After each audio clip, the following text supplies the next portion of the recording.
imagine that you have a spider web in the mind, in this reality, like neurons connecting the whole network of reality, and you just put your hand in 4 places of this network, and you just start to tie them to turn it so it stretches as much as possible, so all the streams start to be really tight.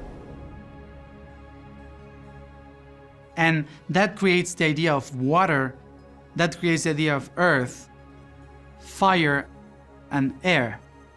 But the streams are the same for all of them. So the 5th element is indeed the first one, the main material of mind that connects all the vibrations in the universe.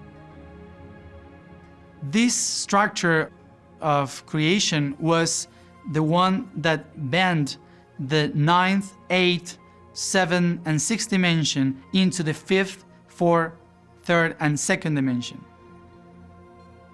This structure created the new idea of the universe, so every one of the portals created through ether would be able to not only be lived in the time, but also be lived in the space.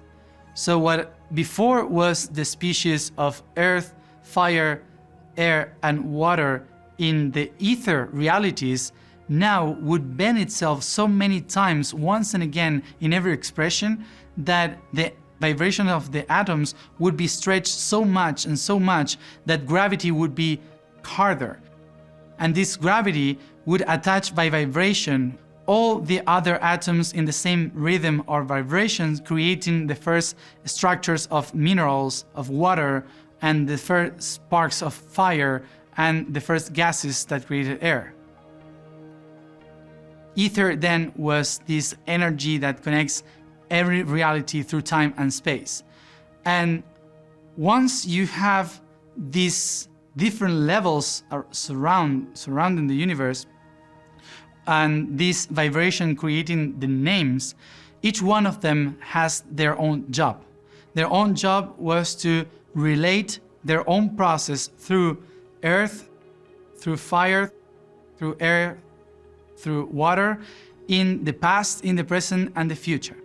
So we have the 12 phases, calling the 12 archangels of reality, or also in the 6th dimension, the 12 architects of realities. The 12 architects were not people or beings outside the system creating the system. They were the conjunction of ideas that are connected by the same amount of energy that modify itself in order to see the different perspectives of itself. This being is, for the image, is like a puppet with many streams, and each one of those streams is like one of those rays of light coming from the core of the universe that moves through vibration, the only one being that they are projecting.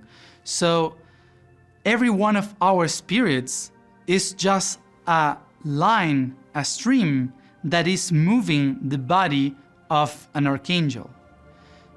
This main structure helps us to understand that every creation in the universe is being created by each one of us.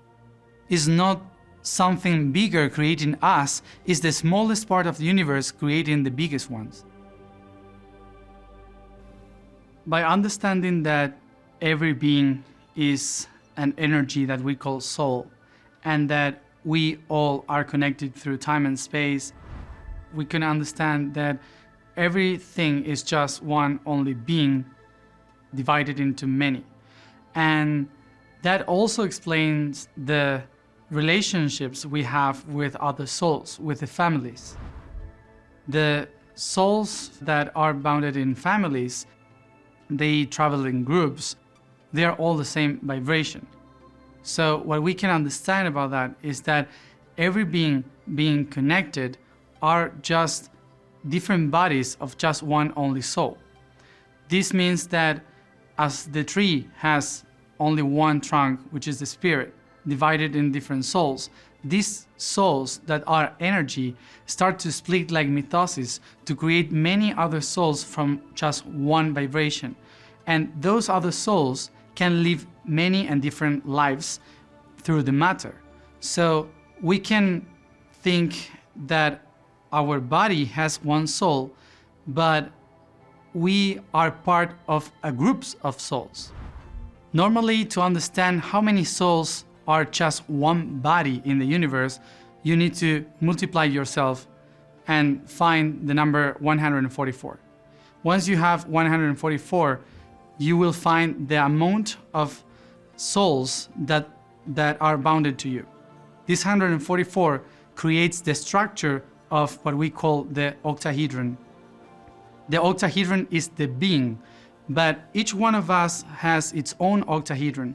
But in the universe, there are thousands of octahedrons that are created by 144 souls, which are all connected to just one soul.